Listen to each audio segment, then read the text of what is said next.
This is Midday Mobile with Sean Sullivan on FM Talk 106.5. Welcome back to Midday Mobile and time for a checkup on FM Talk 106.5. Our guest this week, Dr. Lou Engeriser, Deputy Chief Medical Officer with AltaPointe Health. Welcome to the show. Good to see you. Oh, thanks for having me. We were talking here. Yeah, I get you. We were talking before we even got started.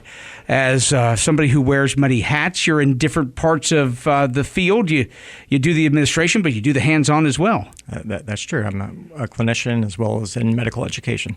So you talked to me, too, about this area of addiction, right, and what you tackle here. And this is a big thing. People talk about it from all walks of life. We hear stories about this all the time. Let's talk some real numbers. Is it on the increase? Is it steady? Is it declining? And if so, what are people around here addicted to? Yeah, unfortunately, it's definitely on the increase. So we already had a big problem with addiction prior to the pandemic, but during the pandemic, things got a lot worse, unfortunately. So due to a lot of reasons, social disruption, financial issues, other issues, addiction has really, really increased in the community. And unfortunately, it's not just addiction, but also overdose deaths to opioids that has increased quite a bit. Now, I want to go back for a second and talk about during the pandemic. Is there any way, I don't know if this data is there, but was it somebody who was maybe dabbling in it before the shutdowns of pandemic that became a larger addict, or were there people that during that period of time got on drugs for the first time or got on some kind of... Probably both of those. So people that experience a lot of disruption, unable to work, financial difficulties may have turned to substances as a way of coping. People that already had some problems with substances that may have been increased during the pandemic. And I think the other problem is that it was a little bit harder or maybe some reluctance to seek care during the pandemic, especially in the early phases. So people that could have gotten help earlier may have waited and allowed their problems to get more severe. So by the time they have come out of the pandemic, they've moved farther along in their addiction. Yeah, correct. Let's talk about what folks are addicted to here. I mean, you mentioned we're talking opioids. What is that? What do you see most? What comes through your office door? Well, we've had problems for years with alcohol, marijuana, opioids, but one of the more recent problems that has really increased have been methamphetamines. So that's become a major problem in our community over the last couple of years. So methamphetamine is a highly, highly addictive drug, very, very difficult to quit. The other thing that we're seeing quite a bit of is synthetic cannabinoids. So these are drugs that work on the same parts of the brain as marijuana, but they are manufactured rather than grown, and they can be much more powerful than the natural marijuana. And people that use the synthetic marijuana can have psychotic symptoms, delusions, hallucinations, and can be very agitated. Yeah, is this the stuff that, I know there's probably many names, but is this Spice or that kind of stuff? Spice, okay. Exactly. Spice, Mojo. And so it made the news big.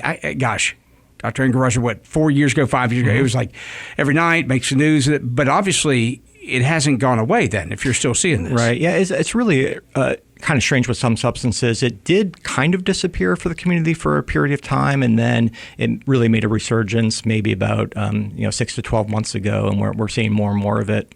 Okay, let's talk to people who are dealing with these issues, be it spice or crystal meth or opioids or anything. What help is out there? Well, we have a number of outpatient programs within AltaPointe Health. We have a methadone and buprenorphine program in Mobile. We also have a new behavioral health crisis center. I'm the physician over there. And at the crisis center, we can help people with alcohol or opioid withdrawal to help them in that early phase of recovery. I want to just interest about that. You read up and say that the two that people have said had the most, I don't know if it's a chemical withdrawal, it's a physical versus mental, you can correct me, but that you just said it would be alcohol would be on that and some sort of opiate, right, or opioid. Right. And the reason I mentioned those two, most substances that people use will have withdrawal symptoms, but alcohol and opioids tend to be particularly problematic. So opioid withdrawal can be really uncomfortable and severe, and it can be very tough to stay away from the substance if you're going through that. Alcohol withdrawal can also be really severe and is also medically dangerous. People can have seizures or even die if they don't get treatment when they're going through alcohol withdrawal. You're saying that they quit it cold turkey. That's right. Not maybe the best course of action if you don't have a physician watching you. Yeah, exactly. With some substances that can be done, alcohol is not one that you can quit cold turkey safely. So there's education to be had, and there's a method to be put in. And say, okay, somebody says they're done with it. They want to get help. They come see you. It's not just like, well, stop doing it. Right. Exactly. As people come in to see you as well, age. I mean, I don't think we're breaking any HIPAA laws here. You just give me general age range of people you see in your clinic. Yeah. All ages. So really, it might surprise the listeners, but the number of people that are older and have substance issues is very high as well. So I don't think there's any particular age that where it's more of a problem than others. So it's spread out through the demographics of age. It really is. Well, if you're just joining us, we're talking about what's going on with AltaPointe Health and talking to Dr. Luke Engeriser, Deputy Chief Medical Officer. I understand this man because he has frontline and administrative duties and all those going together, so you see it holistically.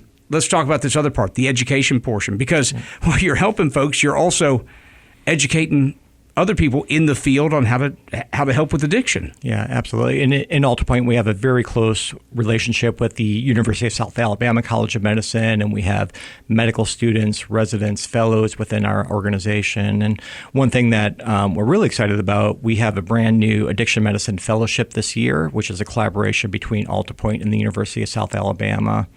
And the purpose of this fellowship is to train physicians who already have medical training in another specialty like psychiatry or family medicine or neurology to get additional experience to become addiction experts. Is it because those physicians, those people in those fields will see somebody and see something and know it's there, or is it to have somebody's in for something else with that physician, they can offer that guidance? People might do the fellowship for different reasons. So some people might just want that additional expertise to better take care of the patients in their patient panel, but others may want to make that their career path and become, maybe medical director of an addiction treatment program. Let's say somebody on the other side of this, somebody who is training or thinking about doing this as a career. The need, give me your gauge. I mean, just from we have a severe shortage of addiction experts throughout the country and especially in Alabama. So we're really excited about this fellowship because we're the first addiction medicine fellowship in the state of Alabama. Oh, that's fantastic. So this is happening right here at home. It is right. Okay, so if somebody's listening to us now, because number one, first let's talk to those folks that want to get help. Want to do something, today is the day they want to change something. How do they get in touch with you? Yeah, the best way is just call our Access to Care line with AltaPointe. The number is 251-450-2211. And if you call that number, they'll direct you to whichever service is most needed. Somebody interested in the fellowship and getting this training, same number, or how do they reach out? Probably the best way, if they're interested in the fellowship, is just look us up on the website, and they'll have information there on how to apply. I appreciate you being with us today. Thank you. Thank you. All right, it's Dr. Luke Engeriser, Deputy Chief Medical Officer at AltaPointe Health.